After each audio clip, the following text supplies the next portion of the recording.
मिरु एबसुनि 52थि बोसोरसालिया जोबथारमानि लाहार फाहार खालामनाया सोलिगासिनो। मिरु एबसुनि 52थि बोसोरसालिया जोबथारमाया फैगौ 2023 इं जानुवारि दाननि 26, 27, 28 आरो 29 खालारखालि खुंफुंजागोन। बे जथुम्माखौनो खुंफुंनो गोनां जायगा उदालगुरि रौतानि बड'लेण्ड फोथारखौ साखोन-सिखोन खालामनाय एबा दुब्लिनि नारा हानाया सोलिगासिनो। बे नारा हाबाय थानायावनो बड'लेण्ड बुब्लिनि गाहाय सामलायगिरि राजिब बसुमतारिया गावनि एक्सक्लुसिभ खौरांनि गेजेरजों मा फोरमायखो नायनानै लादों। नंगौ, बे समाव आं दायो दङ उदालगुरि जिल्लानि सिङाव थानाय रौता दख'रानि बड'लेण्ड फोथाराव। नोंथांमोना मिथिगौ जे फैगौ 2023 इंराजि खालारनि 26, 27, 28 आरो 29 जानुवारि खालारावहा दुलाराय बर' फरायसा आफादनि 52थि बोसोरसालिया जथुम्माया जानो थांगासिनो दं। आरो बे हाबाफारिखौ नोजोर होनानै रौता दख'रानि सिङाव थानाय आरो सानजा उदालगुरि थामहिनबा गोबां गामिनि रायजो राजाफोरा बे हाबाफारिखौ जाफुंहोनो थाखाय रोजा रोजा सुबुंफोरा फैनानै दिनैनिफ्राय बे खामानियावहा मुखुब जाफैदों। आरो बे खामानियानो जाहैबाय बड'लेण्ड फोथाराव जानो गोनां 52थि दुलाराय बर' फरायसा आफादनि बोसोरसालिया जथुम्मानि माखासे नारा हानाय नुथायखौ जों नुनो मोन्दों। बेयावहा जों मोनफ्रोमबो गामिनिखौ जों माखासे बे हाबाफारियाव बाहागो लानायनि सोमोन्दै जों मिथिनो नाजागोन। बे समाव जों गिबियावनो बेनिफ्राय जों मिथिनो नाजादों बे माबे गामिनिफ्राय फैदों बिथांमोना आरो बिथांमोननि गामिनिफ्राय साबेसे गामि सोद्रोमाफोरा बे हाबाफारियाव जाफुंहोनो थाखाय मदद होफैदों जों मिथिनो लानि। बे समाव गिबियावनो बड'लेण्ड बुब्लिनिफ्राय नोंथांखौ बरायना लाग्रोनाय जाबाय। खुलुमबाय। बे समाव नोंथांमोना माबे गामिनिफ्राय फैदों आरो मा जाहोननि थाखाय बेबायदि हाबाफारिखौ मावफैदों आरो साबेसे सोद्रोमाफोरा बाहागो लाफैदों? जोबोद साबायखर थाबाय। बेखिनियाव आं बड'लेण्ड बुब्लिनिसिम जोबोद साबायखर बावदों। आंनि खाथियाव दा दङ रौता आन्चलिक दुलाराय बर' फरायसा आफादनि आफादगिरि सोम्बा ब्रह्म बिथांमोन दंफायो। आङो देगुला गामि आफादनि गाहाय आफादगिरि कामाख्या ब्रह्म।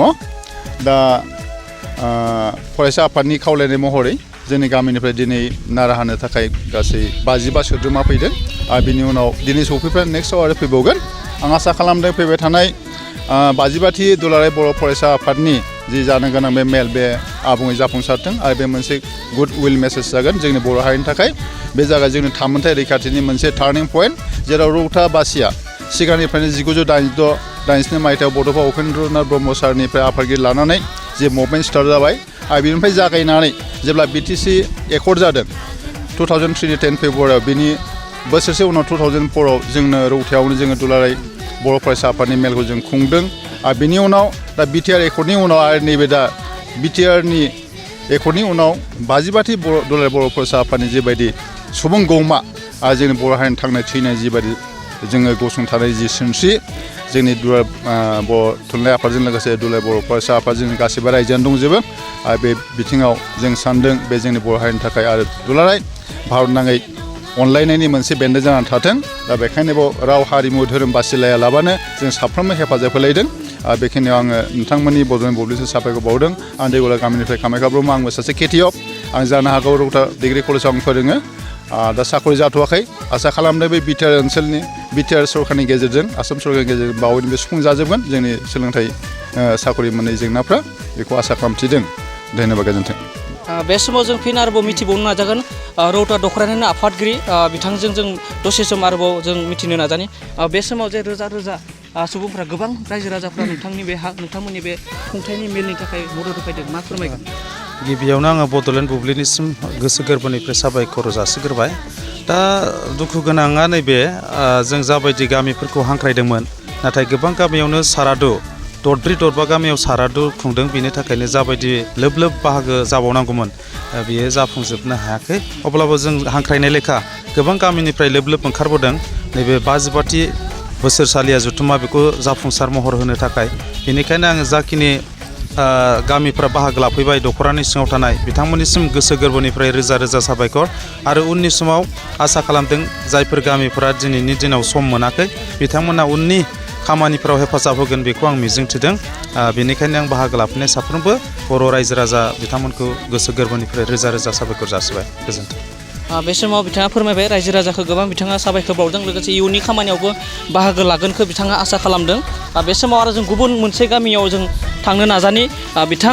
गुबुन गामिफोरा मा फोरमायदों, माखौ मिजिं लानानै बे हाबाफारियावहा बिथांमोना मदद होफैदों जों मिथिना लानि नंगौ बे समाव जों नैथि बार सोंथि खालामनो सानदों बिथांमोना माबे गामिनिफ्राय फैदों आरो साबेसे सोद्रोमाफोरा बे हाबाफारियाव बाहागो लाफैदों आरो मा जाहोनाव बे हाबाफारिखौ मदद होफैदों जों मिथिना लानि बे समाव नोंथांमोना माबे गामिनिफ्राय फैदों आरो मा फोरमायगोन जोङो दक्षिण भालुकमारि थुरिबारिनिफ्राय फैदों बेवहाय जोङो 36 जन बाहागो लाफैदों जों गासैबो फुंनि 7 बाजिनिफ्रायनो बेवहाय नांथाबगासिनो उद्देश्यआ जाहैबाय जोंनिया माने एबसु सेन्ट्रेल एबसुखौ मदद होनाय बेवहाय जोंनि रौता दख'रायाव बेफोरबायदि हाबाफारि लानायनि थाखाय जों जोबोद गोजोननाय मोन्दों मानो होनबा जों बेफोरबायदि एफा गिदिर हाबाफारिखौ नुफेराखैमोन नैबे जा 26, 27, 28, 29 जानुवारिनि जिखुनु हाबाफारि जिथु हाबाफारि बे हाबाफारिया मोजां जाफुंथों बेखौ आसा खालामो आं समाव बिथाङा फोरमायदों जाहाथे फैबाय थानाय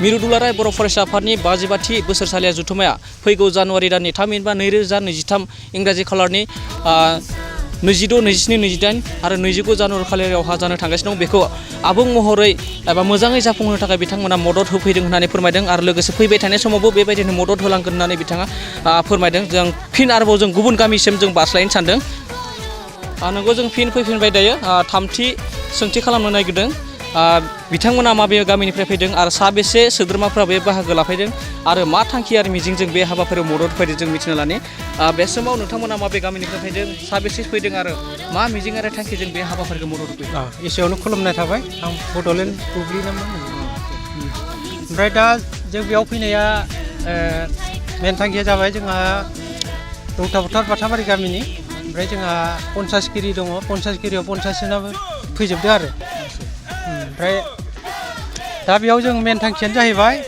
दुलाराय एबसुनि गौथुमा सेन्ट्रेल माबा एबसुनि दा बेखौ जोङो हेफाजाब होनानै फैदों जेनेबा बयबो रायजो राजा जाहाथे खौसेयै जानानै जेरै बेयाव जे मा हाबाफारि लादों बेखौ जाफुंहोनो हायो बिदि जों मदद होनो होननानै फैदों आरो निश्चय बिथाङा फोरमायदों जाहाथे फैबाय थानाय मिरु दुलाराय बर' फरायसा आफादनि 52थि बोसोरसालिया जथुम्माखौ मोजाङै मोजां जाफुंहोनो थाखाय बिथांमोना मदद होफैदों होनना बुंदों थिग बेबायदिनो आरोबाव जों गुबुन मोनसे गामियाव थांदोंनि बिथांमोना मा फोरमायदों मिथिना लानि नंगौ बे समावहा जों फिन आरोबाव जों मिथिनो नाजानाय बिथांमोना माबे गामिनिफ्राय फैदों साबेसे फैदों आरो मा मिजिं आरो थांखिजों आरो माबायदि मदद होनो फैदों जों आबुङै मिथिना लानो बे समावहा नोंथांमोना माबे गामिनिफ्राय फैदों आरो बेसेबां सोद्रोमाफोरा बे हाबाफारियाव खुलुमबाय आं जोङो थिनलागुरि गामिनि जोङो बेवहाय मथा-मथि माबासो फैदों 20 जनसो फैदों आरोबाव जोङो जोंनि बे 52थि फरायसा आफादनि जथुम्मायाव जोङो मोजाङै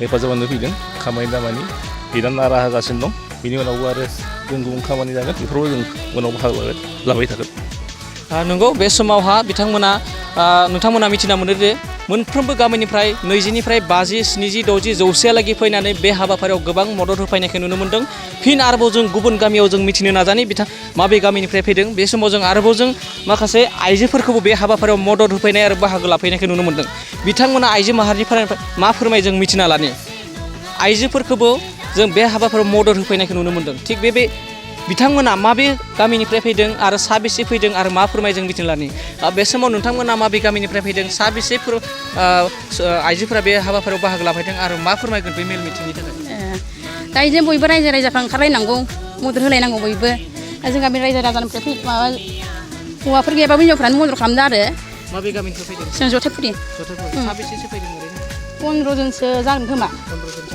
रायजो राजाखौ मा खावलाय बे हाबाफारियाव बाहागो दा बयबो बाहागो लानांगौ बेयाव गासिबो रायजो राजा गासिबो बिथाङा फोरमायबाय गासैबो बे हाबाफारियाव मदद होलायनांगौ होननानै बिथाङाबो फोरमायदों आरो बिथांमोना खोब मेंनायखौ गारनानैब्लाबो बिथांमोना नारा हानाय हाबाफारिखौ मावफुंगासिनो फुंनिफ्रायनो बे समाव जों आरोबाव जों मिथिनो नाजागोन गुबुन गामिनिफ्राय बे समाव नोंथांमोना माबे गामिनिफ्राय फैदों साबेसे फैदों आरो माबायदि थांखि आरो मिजिंजों बे हाबाफोरखौ मदद होनो फैदों जों सिजुगुरि गामिनिफ्राय फैनो हादों जों 30 जन सुबुं सफैदों बेहाय बे दुलाराय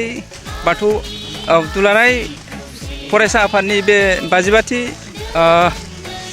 बोसोरसालिया जथुम्माखौ जाहाथे गाजा गोमजायै जों बारहोलांनो थाखाय जों बे खामानिखौ मदद होदों बे खामानिखौ बानजाय आफादा खावलायहरनाय बायदि जों मदद होफैदों आरो बे 52थि दुलाराय बर' फरायसा आफादनि खुंफुंनो लानाय बे जथुमाखौ जों गोसो मोदोम हेफाजाब होनानै जों मोजाङै बारहोलांनांगोन।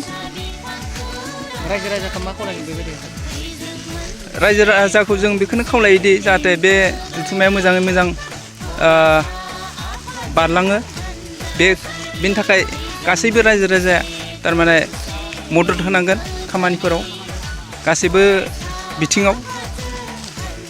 नंगौ बे समाव बिथांमोना फोरमायबाय जे बिथांमोना गासै 30 सुबुंफोरा फैदों लोगोसे आरो गुबुन गामियाव दङ बेयावहा गुबुन गुबुन गामि दं थिग बेबायदिनो जों मिथिनो नाजानि बिथांमोना माबे मोनसे गामिनिफ्राय फैदों।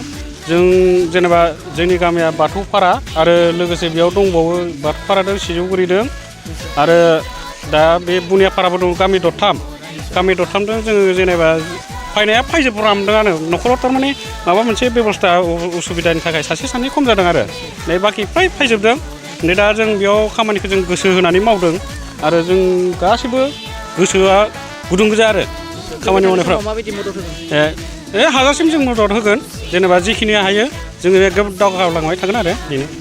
बे समाव बिथांमोना फोरमायदों फैबाय थानाय समावबो गोबां मदद होलांगोन हानायखिनिखौ होनना फोरमायदों आरो जों नेक्स्ट आरो माबे गामिनिफ्राय फैदों जों मिथिनो नाजानि। नोंथांमोना माबे गामिनिफ्राय फैदों? जोङो जौगापुरनि। साबेसेसो फैदों? जोङो 15 जन फैदों। फैबाय थानाय समाव माबायदि मदद होलांगोन? बेबायदिनो मदद होगोन? बेबायदिनो मदद होलांबाय थागोन जों। नंगौ बे समाव जों मिथिना मोनबाय जे रौता दखरानि सिङावनो थानाय जौगापुर गामिनि सेंग्राफ्राबो खोब गोसो होनानै बे दिनैनि बे हाबाफारियाव मदद होफैनायखौ नुनो मोन्दों।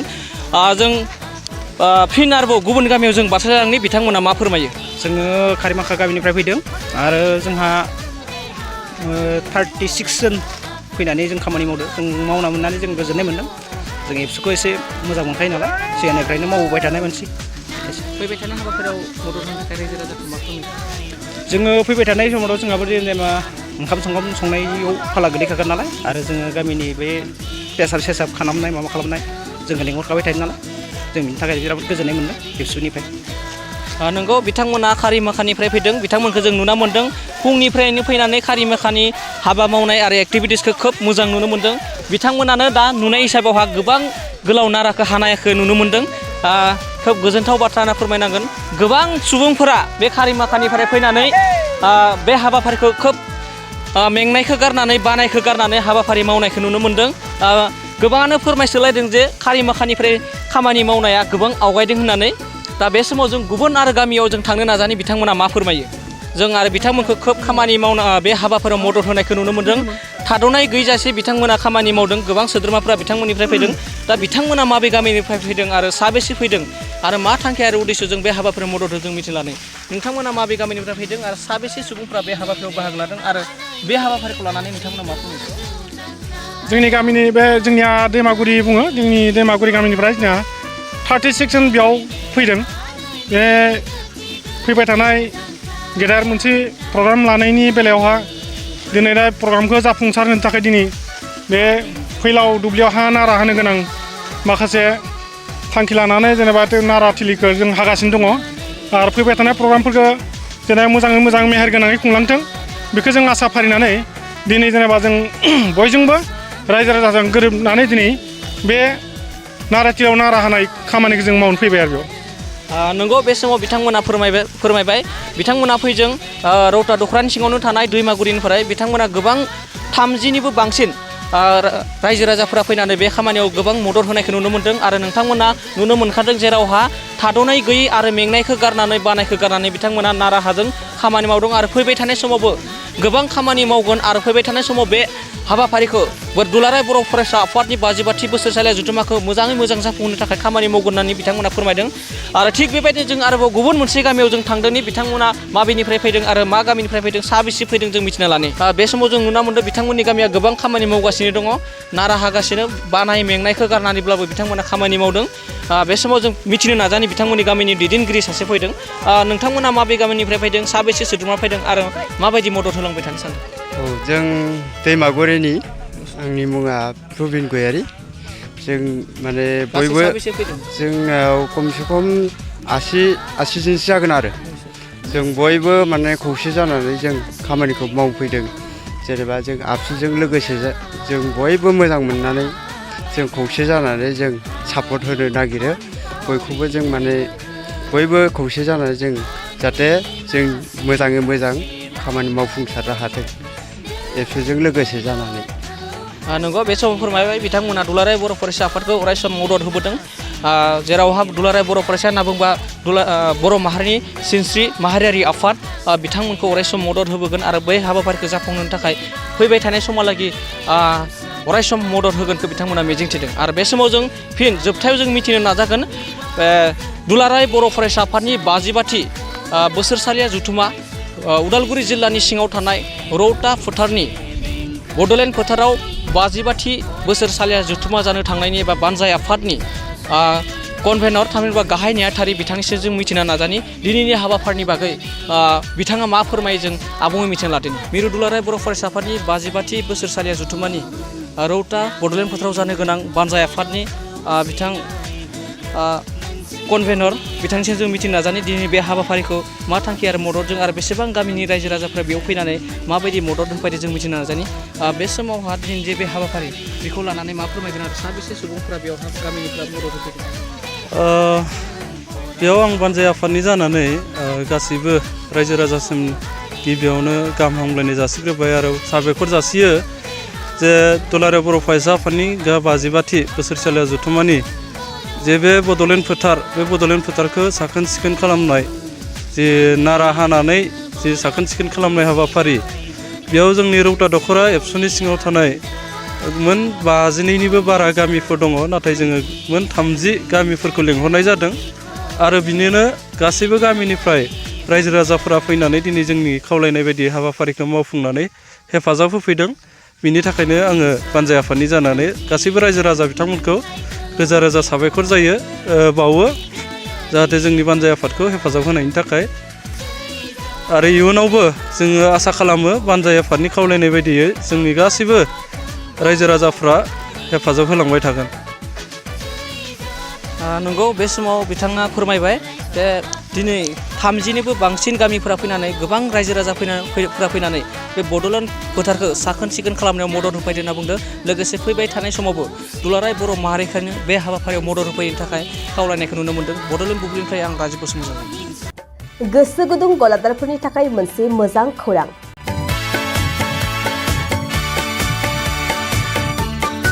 अदालगुरिनि रौता सारियालियाव खुंनो लानाय मिरु एबसुनि 52थि बोसोरसालिया जथुमायाव एग्जिबिसननि थाखाय गलादारफोरनिसिम जर'खा फोसावनाय